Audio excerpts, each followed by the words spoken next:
Pernah nggak kalian sepanjang hidup kalian, at least paling nggak sekali deh sepanjang hidup, apa ya? Atau bakat-bakat gue apa ya?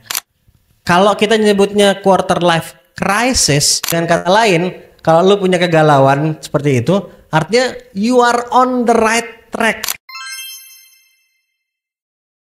Pernah nggak kalian sepanjang hidup kalian, at least paling nggak sekali deh sepanjang hidup, punya pertanyaan-pertanyaan yang kurang lebih kayak gini pertanyaannya. Bisa sedirect tujuan hidup saya apa ya? Atau sebaiknya saya berkarir di bidang apa ya? Atau bakat-bakat gue apa ya? Atau passion-passion gue apa aja ya? Pertanyaan-pertanyaan yang kurang lebih di sekitar situ tuh.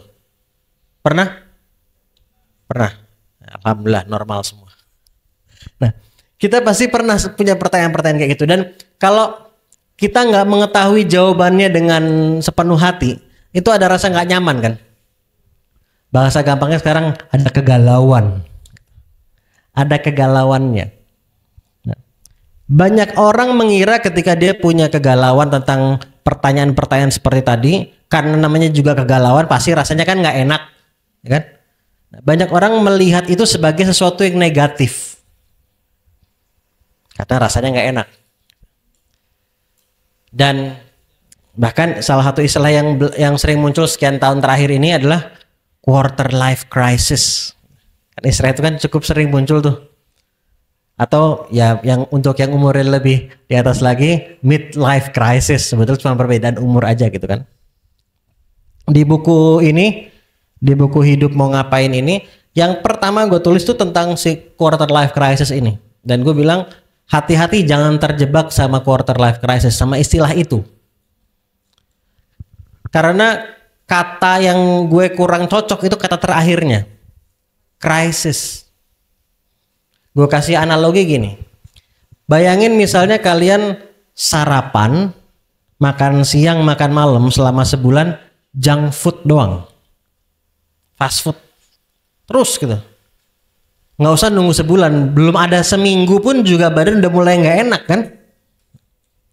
Ketika badan mulai nggak enak, kita bisa memaknainya begini, gak enak banget ini badan gua, aduh sakit ini tuh nggak nyaman. Yes, betul. Dan emang nggak enak rasanya. Tetapi ada angle lain yang kita juga bisa gunakan juga untuk melihat situasi tersebut. Yes, badan gue emang gak enak sekarang. Kita bukan denial, kita akui badannya emang gak enak kan rasanya kan. Tetapi gue masih bernapas nih. Artinya gue masih bisa mengubah pola makan gue, pola hidup gue. Bayangin seandainya cara kerja tubuh kita, ketika pola makan kita misalnya udah mulai gak sehat nih, tapi tubuh kita gak ngasih tanda apa-apa, badan mulai gak enak kan, tubuh ngasih pesan kan, lu perlu ubah cara makan lu nih gitu kan. Itu caranya tubuh untuk memberikan kita reminder kan. Bayangkan kalau cara kerja tubuh nggak kayak gitu. Kita makan junk food terus gitu, atau mati gitu. Nggak pakai ada nggak enak badannya. Mengerikan sekali. Tapi alhamdulillah cara kerja tubuh kita nggak kayak gitu. Ketika pola kita udah mulai nggak sehat, pasti akan ada reminder. Ya bentuknya mulai nggak enak tadi badan dan seterusnya. Jadi kalau mau dilihat dari angle yang kedua tadi, sebetulnya alhamdulillah banget bahwa tubuh kita masih memberi kita pesan gitu kan. Dan sekali lagi bukan denial, bukan mau bilang ini enak situasinya, ini emang nggak enak, tapi kan gue masih bisa melakukan sesuatu untuk mengubahnya. Make sense nggak sejauh ini? Apa yang gue sampaikan? Nah, sedangkan ketika orang yang namanya quarter life crisis atau midlife crisis itu adalah jiwa kita yang lagi ngasih pesan, ada sesuatu yang penting nih untuk dijawab. Dan nurani kita ngasih pesan ada sesuatu yang penting yang perlu kamu jawab. Sehingga kalau kita nggak tahu jawabannya dengan pasti, itu ada nggak nyaman tadi memang.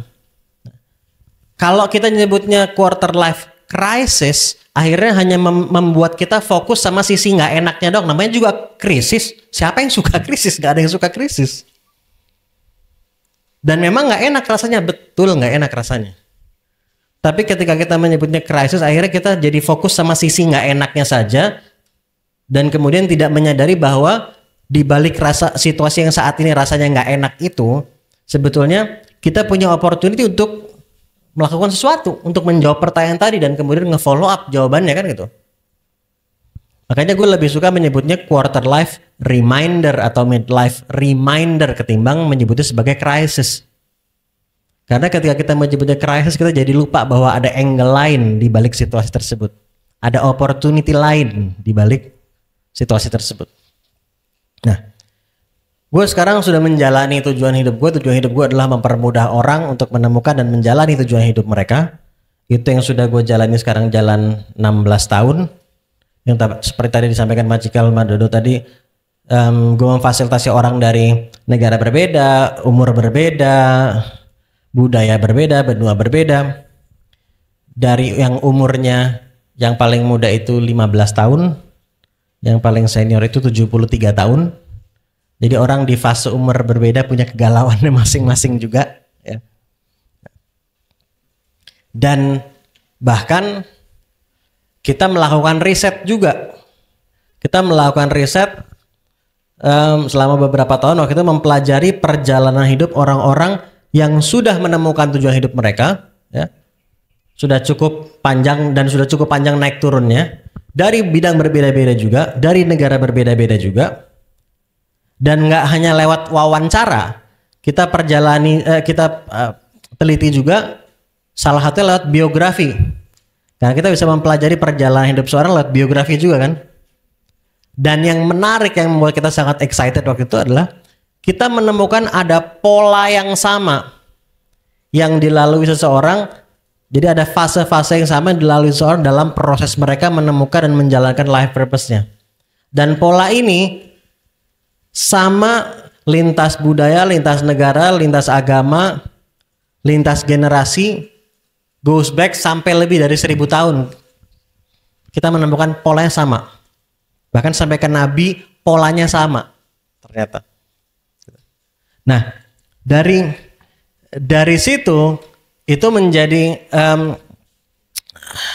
sesuatu yang membuat kita sangat excited juga, dan itu sangat membantu kita dalam memfasilitasi orang untuk bisa menemukan dan menjalani tujuan hidup mereka juga dengan lebih konsisten. Jadi kalau kalian ada di fase itu, tadi punya pertanyaan-pertanyaan seperti tadi tuh, ya, itu artinya lu masuk di fase namanya internal discomfort. Dengan kata lain, kalau lu punya kegalauan seperti itu, artinya you are on the right track. Berarti kamu udah, karena memang semua orang yang kemudian berhasil menemukan dan lalu menjalankan life purpose mereka memang pernah ada di fase itu. Itu memang fase yang perlu dilalui. Yang bahaya justru kalau nggak pernah memikirkan itu sama sekali gitu. Jadi kalau lo punya kegalauan, gue justru mau bilang congratulations. Artinya you're on the right track. Tinggal kemudian yang membedakan adalah gimana kita merespon si kegalauan tadi. Baik itu kegalauannya terkait diri kita, terkait lingkungan sekitar kita, atau dua-duanya juga bisa. Ya, tinggal bagaimana kita meresponnya. Dan dari apa yang kita pelajari, biasanya ada 3 jenis respon. Yang pertama, ini yang gue sebutnya sebagai mungkin playing victim kali ya. Itu yang respon dengan jawaban-jawaban kurang lebih seperti ini. Ya udah terima aja, hidup tuh emang susah, hidup tuh emang berat. Ada orang yang responnya kayak gitu, ya. Itu yang pertama. Yang kedua, ada orang yang responnya, yang ini gue sebutnya ini cuman solusi jangka pendek. Jadi ngeresponnya karena tadi pertanyaan-pertanyaan seperti itu kan tadi nurani kita tahu itu penting, dan kalau kita nggak tahu jawabannya dengan pasti nggak nyaman tadi rasanya kan. Terus ngeresponnya gini, pusing lah gue ketemu temen gue kayak, atau gue nonton seri kayak, atau gue nonton film, atau gue olahraga, atau gue pergi kemana makan kayak. Aktivitas yang boleh-boleh aja semuanya, nggak ada salahnya kan. Tapi nggak menjawab pertanyaan juga sebenarnya. Hanya mengalihkan kita dari rasa tidak nyaman tadi aja. Sehingga nanti tinggal tunggu waktunya pertanyaan-pertanyaan tadi datang lagi gitu. Ada nggak yang ngerespon seperti itu? Kalau ada angkat tangan. Termasuk gue sendiri juga kayak gitu dulu gitu. Gue pernah merespon dengan respon kayak gitu.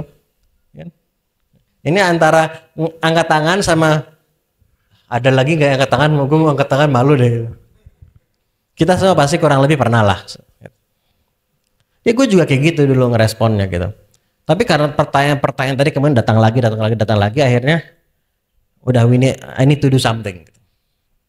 Nah, dan yang ketiga adalah respon yang ketiga adalah orang-orang yang merespon dengan betul-betul berusaha untuk menemukan jawabannya gitu. Apa sih life purpose gue gitu. Dan mereka yang kemudian akhirnya berhasil menemukan dan kemudian menjalani life purpose mereka adalah mereka yang merespon dengan respon ketiga tentunya kan. Tetapi menariknya begini. Banyak orang yang sudah merespon dengan respon yang ketiga tapi masih kesulitan untuk menemukan jawabannya kan gitu. Nah, kenapa? Nah, ini yang gue mau share.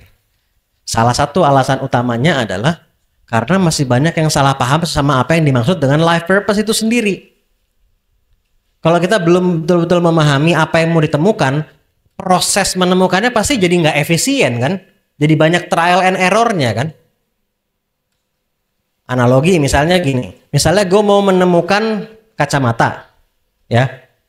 Tetapi di pemahaman gue, kacamata itu bentuknya seperti ini. Salah paham kan? Sama apa yang mau ditemukan? Akhirnya gue menginvestasikan waktu, tenaga, biaya semua untuk menemukan apa yang gue kira kacamata, padahal bukan. Pas ketemu akhirnya, loh, kok kayak gini ya? Katanya bisa membuat penglihatan lebih jelas. Gimana? Karena salah paham sama apa yang mau dia temukan. Paham ya?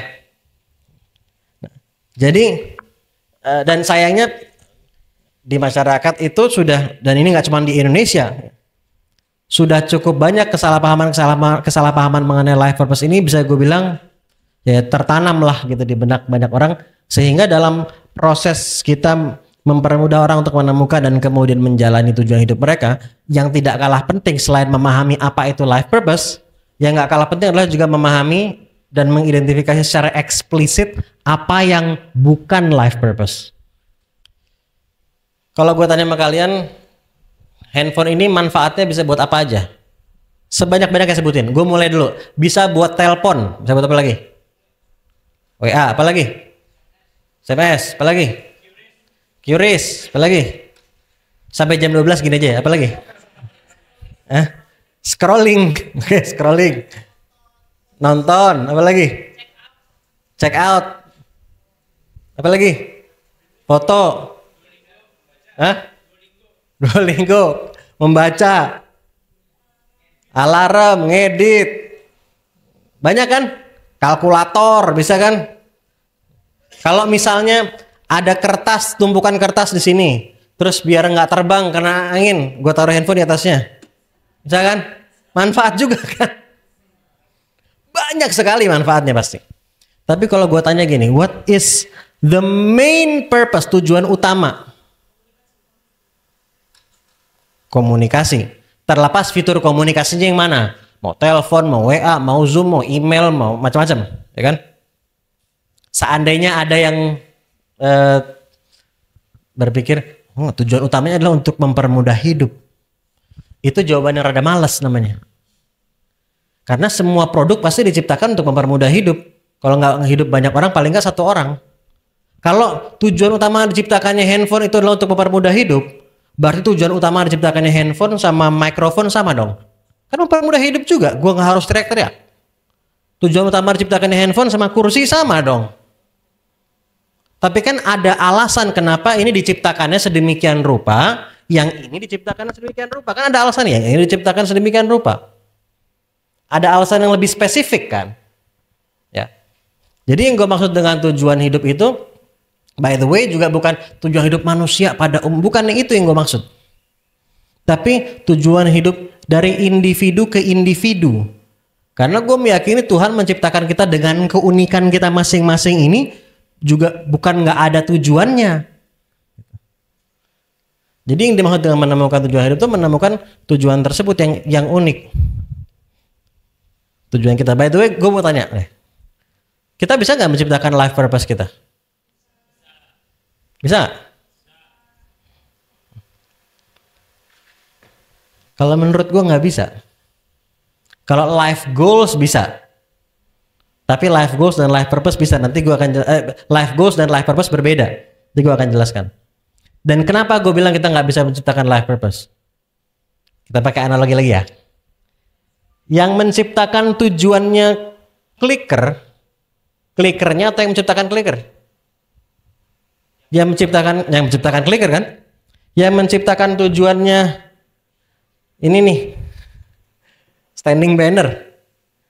Yang menciptakan tujuannya siapa? Standing bannernya atau yang menciptakan standing banner? Yang menciptakan tujuannya kipas angin atau yang menciptakan kipas angin? Paham nih arahnya kemana kan? Yang menciptakan tujuannya Ali atau yang menciptakan Ali? Tugasnya Ali adalah untuk menemukan dan kemudian menjalaninya. Dan makanya beda antara menemukan dengan menciptakan. Menciptakan itu dari tidak ada menjadi ada, itu namanya menciptakan. Kalau menemukan sudah ada, tapi belum ketemu. Makanya menemukan dan kemudian menjalaninya. Nah, tadi gue bilang Tuhan menciptakan kita dengan keunikan kita masing-masing itu bukan nggak ada tujuannya. Kita diciptakan berbeda-beda nih. Nah, yang gue maksud dengan menemukan tujuan hidup itu adalah yang spesifik tadi, yang berbeda-beda tadi dari individu ke individu, itu yang gue maksud. Oke? Kayaknya semakin berpikir terus gue apa gitu. Semakin berpikir keras.